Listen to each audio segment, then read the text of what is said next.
Hello guys and welcome back to the channel. Today we're going to take a look at the Aegis Sabre Firebird, a ship which you will constantly hear me get the name wrong because it trips me up relentlessly. So the Aegis Firebird Sabre Ravenstorm Birdfire is, in my opinion, pretty cool. I think it looks absolutely fantastic. I do think it's a very niche ship, but I'm glad it's a niche ship. We could have had another fighter, maybe one with a turret or a unique loadout, for example, or a unique bespoke weapon set for the particular ship that they released.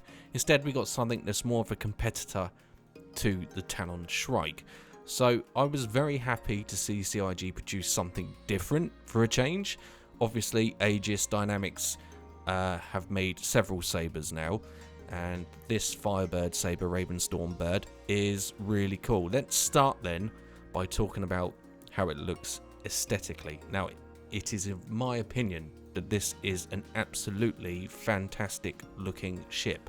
The paint scheme is awesome, but more to the point, it shares the shape of the elusive Sabre Raven, the very, very rare ship that I would love to get my hands on one day to review it. So it's nice that we get to have a ship that looks as cool as the Raven. Now, I've seen the community sort of and ah about this ship. Some people calling it a gimmick because it resembles the Sabre Raven and there's not a lot you can do with it in game. I completely disagree. I think that's incorrect. I think the ship has tons of potential. Just because it's a little bit niche and there isn't too much that you could do with this ship in game. I mean, sure, you can still use it as a daily driver. You can still do bunker missions with it. You can still do bounty hunting to, up to MRTs and beyond. I haven't got that far with it. There are options available for this ship. Arguably, there are other ships that do that better. So to establish why I think this ship is going to be good in the future, we have to understand why it was built. Now, the ship itself has decent armor. It is extremely rapid, in a straight line of course, and it packs quite a severe punch with the 24 missiles that it now carries. Originally, on launch, it was 12 missiles. That has since been changed to 24.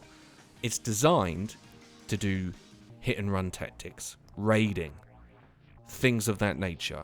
So although there might not be too much for it to do right now, I really don't think this is a ship that you should write off.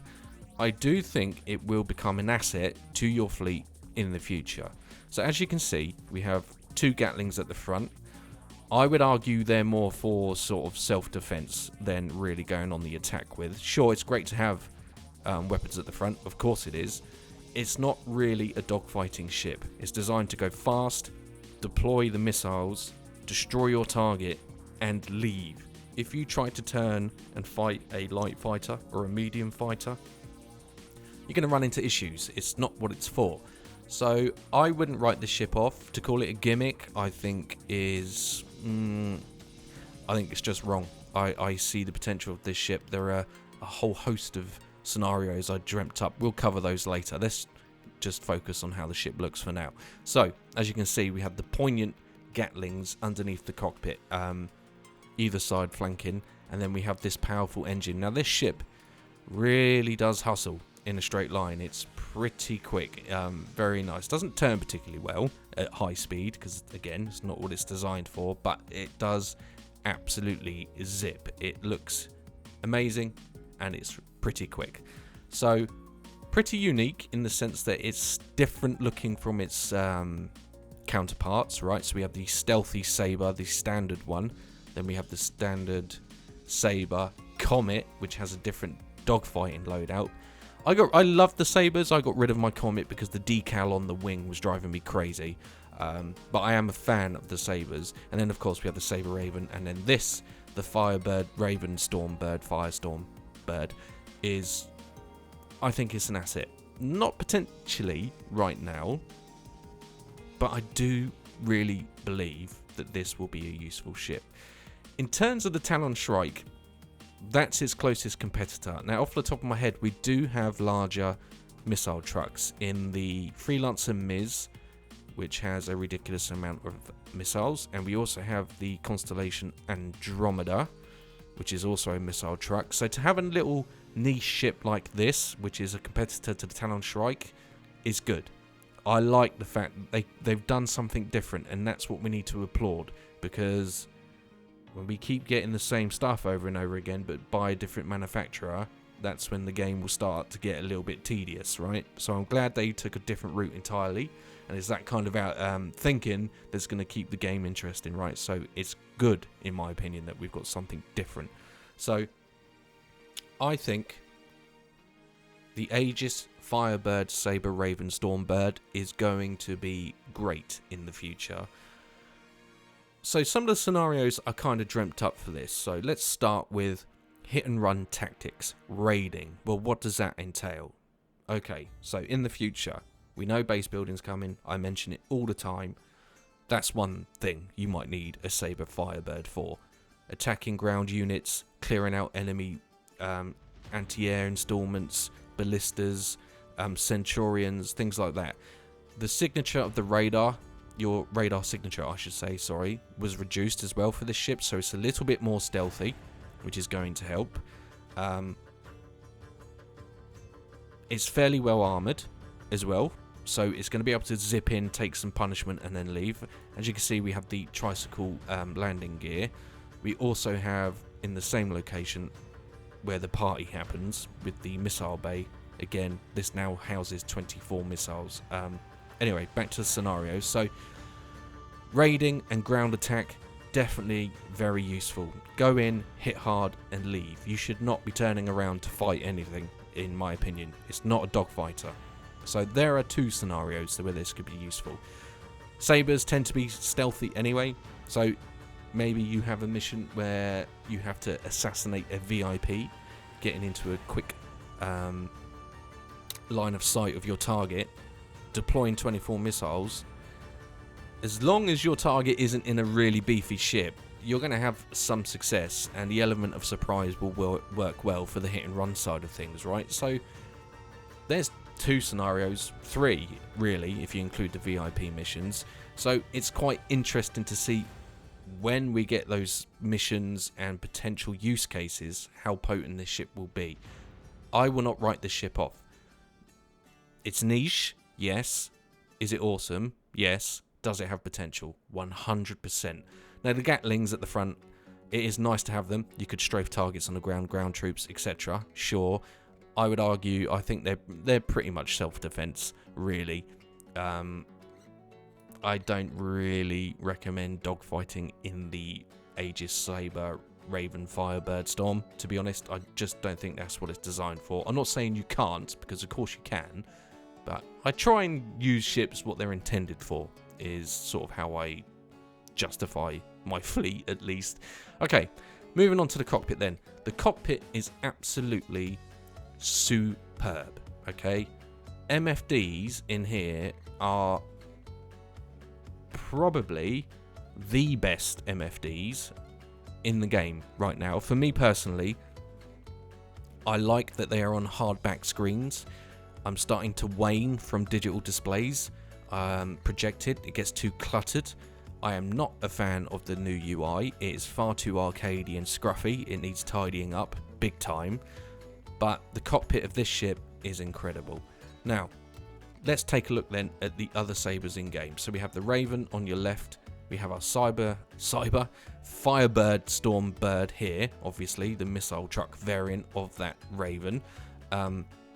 And you can see the main differences are like they kept the wing cutouts in on this ship. So where there's holes on the Raven, they've been covered up. But it still has that exquisite design with a few extra tail fins at the back. The missiles, of course, the main prominent selling point of this ship. And then we have the standard Sabre, but they are missing the Sabre Comet. I don't know why. Probably because it's exactly the same as the Sabre, just a different loadout.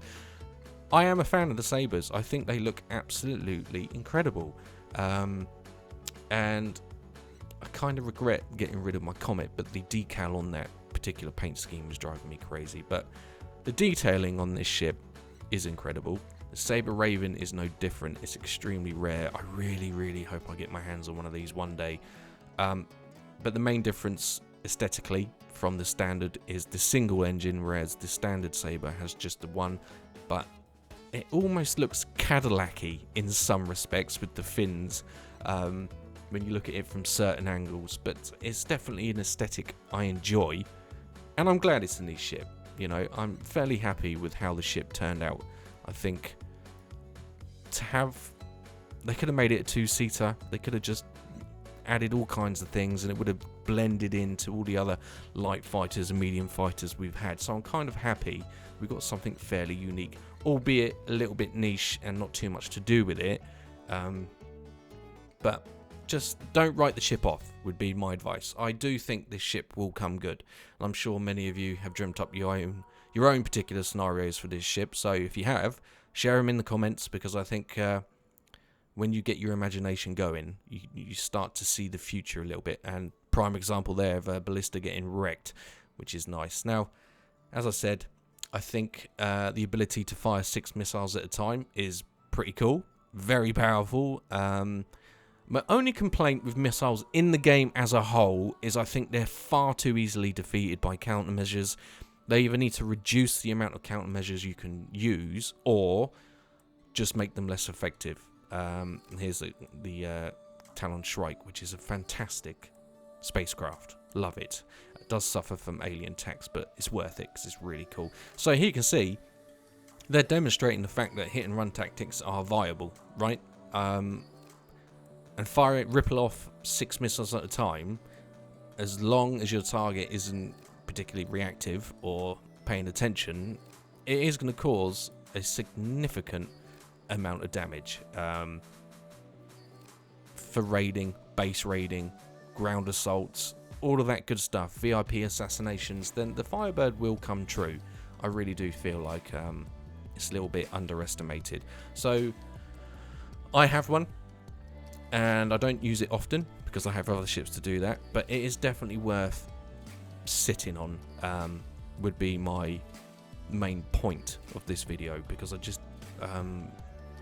disagree with some of the things I've seen and lack of imagination that people have. Or it's like a fine wine, this ship. There are other ships that are similar to this, Talon Shrike being another one. You know, they're like fine wines. Sure, they're great now, but give them time and then we will see just how tasty they can be, would be my theory on that. So fast, decent armor, a lot more firepower now with the 24 missiles, easily a daily driver. There is a weapon rack as well located on one of the wings, so you can store your weapons. So bunker missions, not a problem. You just won't be able to store much in terms of loot, but I think it's worth holding on to a ship like this. I really do. To bear its fruits, we just have to play the long game with it, because I think it's really cool, extremely fast, missiles pack a punch. I do think, like I said, there needs to be tweaks with the countermeasures. Apart from that, this is a ship you might wish to come back to, would be my theory. Okay, let's then take a look at the weapons and components, the stock weapons and components, and see what the ship is packing. Okay, here we are on our trusty DPS calculator, and as you can see, we'll start with the weapons at the top. These are the gatlings, of course. You can fit all manner of instruments of death on the front of this ship. The stock component weapon system for this is the Mantis GT 220s, so classic gatlings. And then we have the 24 missiles, the main selling point of this ship. These are currently Thunderbolts. I would almost certainly swap these out for the Chaos 3s, just to give you that extra damage and make sure that your target is in fact killed to death, because it's important that that happens, right? Otherwise you're in trouble, because you won't be dogfighting in this thing.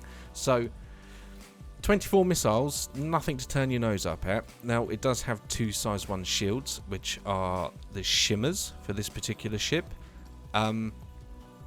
Definitely looking to change in those. It depends what sort of route you want to go with. I haven't in all honesty, experimented at all with hardly any components of any of my ships because there's so many changes happening.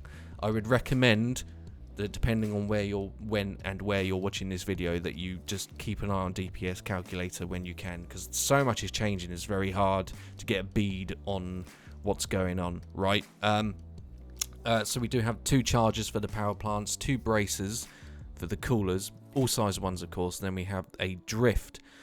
For the QT drive, I used to go Atlas all day long because it was a good drive, but now I'm sort of looking at the competition QT drives as probably a very good way to go, in all fairness. I think that either the Lightfire or the Foxfire, I would probably go for the Foxfire, maybe.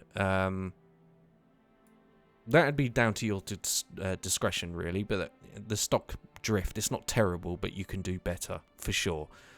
So those are the stock components that you'll find on the Aegis Firebird, Sabre, Raven, Storm, Bird, Fire.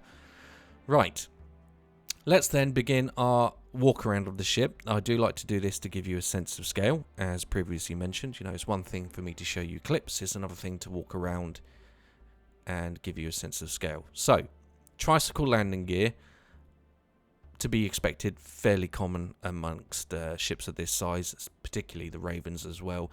But it is incredibly sleek. I really enjoy just those random lights on the wingtips. That is a very nice aesthetic to have. As we make our way around the back of the ship, then you'll see that very intricate sort of tail design here with multiple fins that kind of act like rudders that you might see on a modern jet. Very Raptor-esque at the back in some angles there, but very much Cadillac-y. I kind of like it. You can see 2 thrusters there on the rear of the ship itself, and of course we come round and we have another light source on the end of the wingtip. Is it necessary? No. But does it look cool? Yes, absolutely. Therefore, it's awesome. Now, there is a weapon rack on one of the wings. I can't remember which one, and I forgot to show you, so my apologies, but there is a weapon rack available to you on one of the wings here. So we make our way around the front of the vessel then.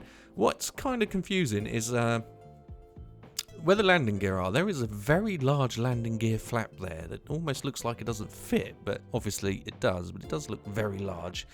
And we have the 2 awesome intakes flanking the neck of the cockpit itself, and then the 2 Gatlings at the front, of course. So design wise, I just think it looks awesome. Very sleek, very poignant, looks fast. It is fast, and the cockpit for me is one of the best in the game. Absolutely fantastic cockpit. In fact, I would go as far to say that Aegis cockpits in general are pretty impressive. Alright, let's hop in the ship then. So enter pilot seat, or not. There we go. Basic ladder, we're all familiar with these. Nice animation, and then we're in.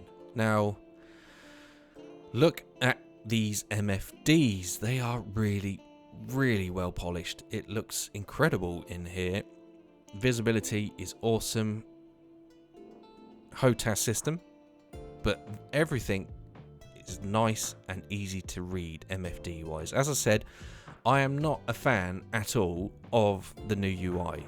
It's too scruffy. It needs dialing in. It's far too much clutter. It is not something that is, in my opinion, constructive for the game. It doesn't suit, like if you look at the MFDs and then you look at the heads-up display that we have, the UI, the MFDs and the details in here look better than the UI that you're using to fly your ship. So it needs tweaking, it needs dialing down, it needs to be tidy, and it just isn't at the moment. The visibility in here, as you can see, is absolutely brilliant. We have no struts, everything is nice and easy. You just won't see anything behind you, but you won't need to because you're so quick they're not going to be able to catch you up anyway. That is something you don't need to worry about. But we have our standard buttons, of course, engine on, power off, all of that good stuff, all what you would expect in here. But I think this cockpit, for me, is one of the best in game. It's very nicely done in here, and as I said, I am starting to wane a little bit from the digital displays. I think Origin need to have a look at this MFD setup and copy it to some extent, but just make it posh, because I do prefer hardback MFDs at the moment, and this ship's cockpit is absolutely brilliant. So we have some extra buttons down here. Self-destruct, don't press that unless you really want to die. Ejection seat as well, we can eject O2 oxygen supply tank, ejection between your legs. So there we go, guys. I think the ship's good. I think it will come good. And yeah, I've pretty much said all I can say about this great ship. So thanks for watching, guys, and I appreciate it. And as you know, I will have more Star Citizen content en route to your location very soon. Thanks for watching, guys. Take care. Cheers.